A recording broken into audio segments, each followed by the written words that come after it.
हम पढ़ेंगे Bayes theorem of the probability. जैसा बोर्ड पर आप देख रहे हैं,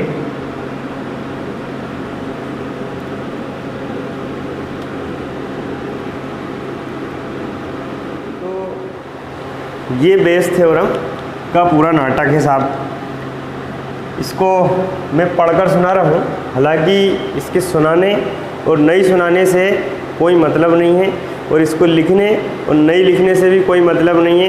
एक्चुअल में ये रट्टा मैंने भी इसका नहीं लगाया, मुझे भी ये आती नहीं है इस तरह। मैंने भी इसको देख करके राइट किया हुआ है। इफ़ E1, E2 एंड E3 En are n non empty set है, मतलब ये एम्पटी नहीं है, ये नॉन एम्पटी इवेंट्स हैं which constitute a partition of sample space S, किसी सैंपल स्पेस एस का हिस्सा है। Such that E1, E2, E3 are the pairwise disjoint and E1 union E2 union E3 is any sample space, है ना, and A is any event. ये important बात है यहाँ पे, ये बता दूँ आपको। A is any event of non zero probability, है ना। ए कोई इवेंट है नॉन ज़ीरो प्रोबेबिलिटी की, तो उसके फाइंड करने की जो प्रोबेबिलिटी है साहब, वो इस तरह से लिखी जाती है। ये मैं उम्मीद करता हूँ आपको समझ में नहीं आया होगा। एक्चुअल में इसको समझने के लिए आपको जाना पड़ेगा basic concept of the probability पर। और basic concept of the probability is that what number of the favourable outcomes divided by number of the total possible outcomes.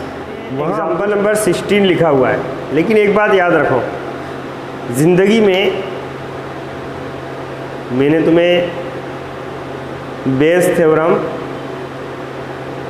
का बहुत शॉर्ट तरीका बताया है। मतलब लिफाफा देखकर मजमून पहचानना सीखो, यानी हिंट्स को आगे लेकर के जाओ। जो हिंट्स आपको जीवन में हमेशा हिंट्स ही मिलेंगे आपको, कोई आपको हाथ पकड़ के छोड़ के नहीं आएगा। अगर आप किसी से पता पूछते हैं कि फलाना प्लेस कहाँ है, आपने पूछा साहब पार्वती प्लेस कहाँ है, तो कोई आपको पार्वती प्लेस पे बताने वाला आपको गाड़ी पे बिठा के ले जाके छोड़ के नहीं आएगा। वो केवल पता बता रहा है, चलकर आपको जाना है। ठीक है साहब, मैं रास्ता बता रहा हूँ आपको, चलकर आपको जाना है। तो जीवन में काम करो तो ऐसा करो कि अगला आदमी ये कि भैया तू रहने दे, हम खुद ही कर लेंगे, है ना। इसी सिद्धांत पे कई लोगों की पूरी ज़िंदगी गुजरती चली जा रही है, पर आप उसमें से नहीं है। बेस थ्योरम पर डिपेंडेंट मेरे पास एक क्वेश्चन है 13.3 क्वेश्चन नंबर 2। और भी एग्जांपल्स हैं, एग्जांपल्स आप लोग देख करके सॉल्व कर सकते हैं। मैं क्वेश्चन सॉल्व करवा रहा हूँ, बस थोड़ा सा आपका टाइम लूँगा, 2 मिनट का, आप ध्यान से देखिएगा। क्वेश्चन में मेरे को कहा गया है ए बैग कंटेन, एक बैग है उसमें 4 रेड और 4 ब्लैक बॉल्स हैं। इसी तरह एक और बैग है जिसमें कि 2 रेड और 6 ब्लैक बॉल हैं। मैंने यहाँ पर बैग 1 और बैग 2 बनाए हैं, इसमें 4 रेड 4 ब्लैक, कलर से पता चल रहा है। ठीक इसी तरह बैग 2 है जिसमें कि 2 रेड और 6 ब्लैक बॉल्स हैं। ठीक है साहब, इतना क्लियर हो गया। यहाँ पर मैंने E1 E2 लिखा हुआ है, तो E1 E2 इसलिए लिखा है क्योंकि 2 बैग्स में से मेरे को एक बैग चुनना है। तो ये ऐसी कंडीशन हो गई जैसे कि हेड और टेल होता है, एक कॉइन को हमने थ्रो किया, उस पर हेड या टेल आने की प्रोबेबिलिटी क्या होगी, 1/2 होगी। ठीक इसी तरह की कंडीशंस को यहाँ पर मैंने E1 E2 लेट किया, और यहाँ आपको बताया कि बैग 1 से अगर रेड बॉल चुना जाता है, बैग 1 को चुना जाता है तो उसकी प्रोबेबिलिटी 1/2 है, बैग 2 को चुना जाता है तो उसकी प्रोबेबिलिटी भी 1/2 है। बैग 1 और बैग 2 हेड और टेल की तरह हो गए। ठीक है साहब, अब कहानी ये है कि जो ए है वो क्या है, व्हाट इज़ द ए हमेशा ध्यान रखिएगा, ये बहुत ही इंपॉर्टेंट चीज़ है आपके लिए। ये वो नॉन इवेंट है जो कि क्वेश्चन में गिवन रहेगी हमको।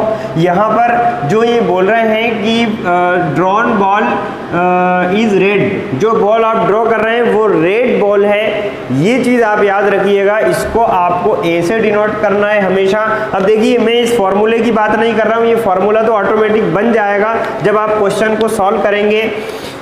यहाँ पर जो हम लोगों ने फर्स्ट वीडियो के अंदर हमने पढ़ा था व्हाट इज द प्रोबेबिलिटी, तो probability is that favourable outcomes is divided by total possible outcomes, ये आपने पढ़ा हुआ था।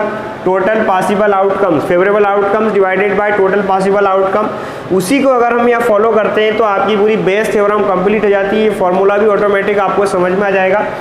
तो नंबर 1 इज दैट, यहाँ पर फेवरेबल आउटकम्स क्या है साहब? फेवरेबल आउटकम ये है कि जो बेग 1 है उसमें से रेड बॉल आना चाहिए। तो बेग 1 और बेग 2 दोनों में से किसी एक को चुनोगे तो 1/2। ऑल राइट, क्लियर है। ठीक इसी तरह से बेग 1 से या बेग 2 से आपको कौन सा वाला बॉल चाहिए? रेड बॉल चाहिए। कौन सा बॉल चाहिए? Red ball. कहाँ पर गया रेड बॉल? ये हैगा रेड बॉल। तो what is the probability of red ball from the bag 1? You know well, this is the bag 1। Favourable outcomes is that 4 balls red है ना, 4 बॉल्स रेड है और टोटल बॉल्स 4 और 4 कितने हो गए? 8। तो हो गए 4 डिवाइडेड बाय 8। All right, 4/8।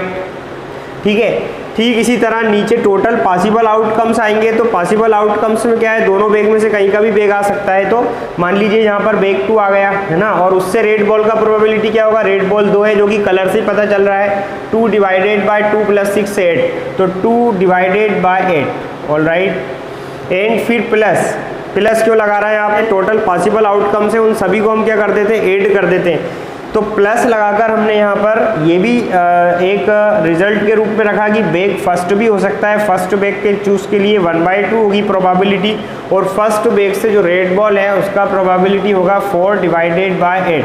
तो देखिए जो फॉर्मूला आप देख रहे हैं वो यहाँ पर पूरी तरह से आ चुका है। ये PE1 है, यानी कि आप बेग फर्स्ट चूज करते हैं तो ये 1/2 आप वर्ड टू वर्ड मिला सकते हैं। 1/2 बेग फर्स्ट से रेड बॉल का होना, P/E1। ये लीजिए, मैंने यहाँ पर पूरी पाइप लाइन ही डाल दी है आपके लिए, है ना। लाइफ लाइन तो नहीं है लेकिन पाइप लाइन ज़रूर है मेरे पास में। अब देखिए सेकंड बेग का चूज होना, सेकंड बेग का चूज होना क्या डिनोट करता है? वापस 1/2। ठीक है। सेकंड बेग से रेड बॉल का होना, ये रहा 2/8। ऑल राइट, ठीक है ना साहब। फिर फर्स्ट बेग का सिलेक्शन होना, फिर वापस से 1/2। फिर फर्स्ट बेग से रेड बॉल का होना 4/8। ऑल राइट, अब हम इसको सॉल्व करते हैं, बहुत आसानी से सॉल्व हो जाएगा। 1/2 को तो आप लोग कॉमन लेकर के कैंसिल कर देंगे, है ना। तो 1/2 कैंसिल हो जाएगा, 4 1 जा 4, 4 2 जा क्या हो जाएगा? 1/2 एंड डिवाइडेड बाय 2 4 जा 8।